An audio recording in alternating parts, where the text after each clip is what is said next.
Nakasaad po ba sa Biblia ang pagsusubo ng osya tsaka yung pagsasign of the cross? Hindi. Wala sa Biblia yon. Invento ng pari yon. Unang-una, yung osya na yon, ang sinasabi kasi sa Biblia, spiritual na tinapay Hindi naman literal na tinapay yun Basahin natin yung ipinakakaing tinapay ni Kristo, ha? Sa Juan, Kapitulo 6, versikulo 50. Ito ang tinapay na bumababang galing sa langit, upang ang taong makakain ay huwag mamatay. Yun tinapay na galing sa langit. Yung osya galing sa bakery yun Di ba?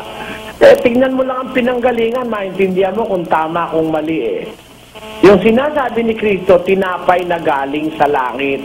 Ano ba ang kahulugan nung tinapay na yung galing sa langit? Spiritual na tinapay yun, hindi naman literal na tinapay yun Yan ang sinasabi, kapatid. Kasi pagka ginawa mong literal, yung ostia, yun daw yung katawan ni Kristo. Ginawa mong literal, isinubo mo. Saan mapupunta yung katawan ni Kristo? Pakinggan mo sa Mateo. Hindi pa ba ninyo nalalaman na ang anumang pumapasok sa bibig ay tumutuloy sa tiyan at inilalabas sa daanan ng dumi? Saan napupunta, Brad Roland? Yung pumapasok sa bibig? Napupunta po yun tumutuloy po yun sa tiyan. Tapos inilalabas po sa daanan ng dumi. Saan nalabas? Sa kasilyas po ang tuloy. Pagka literal mong ini-apply kinain mo yung ostia, yun daw ang katawan ni Kristo, ang katapusan ng katawan ni Kristo sa CR. Di ba?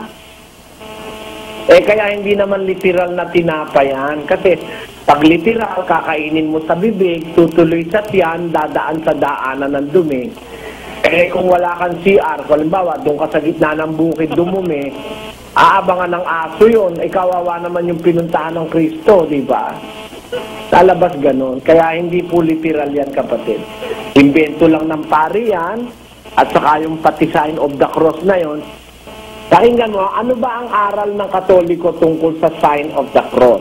Basahin natin sa aklat ng Katoliko, kapatid na Roland.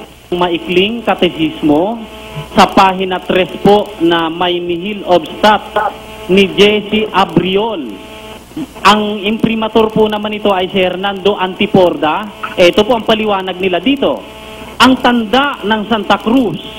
Ang tanda ng Santa Cruz ang ipag-adya mo sa amin, Panginoon naming Diyos, sa mga kaaway namin. Para saan daw ang tanda ng Santa Cruz, Bradmel? Pag-aadya raw po sa mga kaaway, kapatid na Eli. Sino ba yung mga kaaway na kinakalaban nung ang tanda ng Santa Cruz? Basahin natin sa isa pang aklat ng Katoliko, kapatid namin. Ang aklat naman pong kinasusulatan ay The Faith of Our Fathers.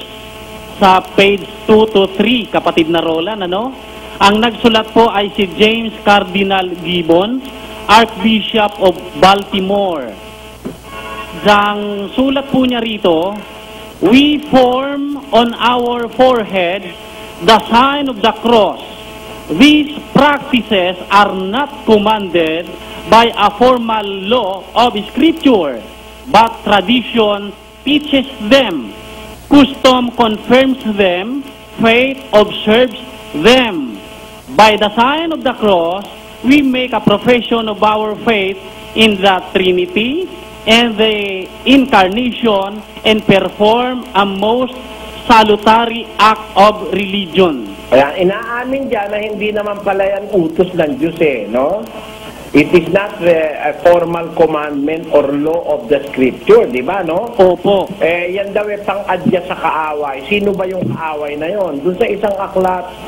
Discourses on the Apostles' Creed by Reverend Clement H. Kroc, page 17. And Saint Teresa states that Satan had no power over the cross, nor over any object over which the sign of the cross has been traced. It is the Christian's strongest and most powerful weapon against Satan. Ayan. Yung daw sign of the cross, is the most powerful and the strongest weapon against Satan. Ang unang-una palang nilalabanan ng sign of the cross si Satanas, Vladimir, ano? Opo daw. Ngayon, bakit pagka ikaw nadadaan sa simbahan, kung Katoliko ka, pag tapat mo sa simbahan, nagsa-sign of the cross ka? Baka Nandun nandun, ba si Satanas? baka nandun po si Satanas, kapatid na Eli. Ayun ang lalabas noon dahil ang kinakalaban pala niya sign of the cross si Satanas eh. Bakit pag nakaharap ka dun sa sa estatwa ni Maria, nagsa-sign of the cross ka?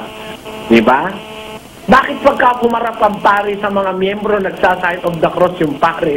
At magsa-sign of the cross naman yung miyembro? Yan pala'y panlaban kay Satanas. Di ba yan ay lalabas na balinto ng turo, kapatid namin? Opo, maliwanag po, kapatid na Eli. Lalabas na contradiction turo dahil biro mo, panlaban pala kay Satanas, gagamitin mo kay Maria. Hindi ba yan ako naman? Mag-isip-isip naman tayo, mga kababayang Katoliko. Hindi kami nag-iimbento, ha? Nasa aklat Katoliko yan. Na yan daw sign of the cross, panlaban kay Satanas. Panlaban kay Satanas, pagtapat mo sa simbahan, nakasakay ka sa bus, magsa-sign of the cross ka. Ibig sabihin, may Satanas doon.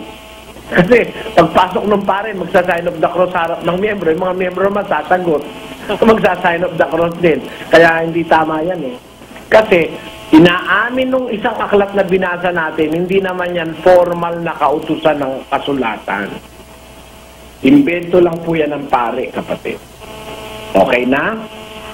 Salamat po.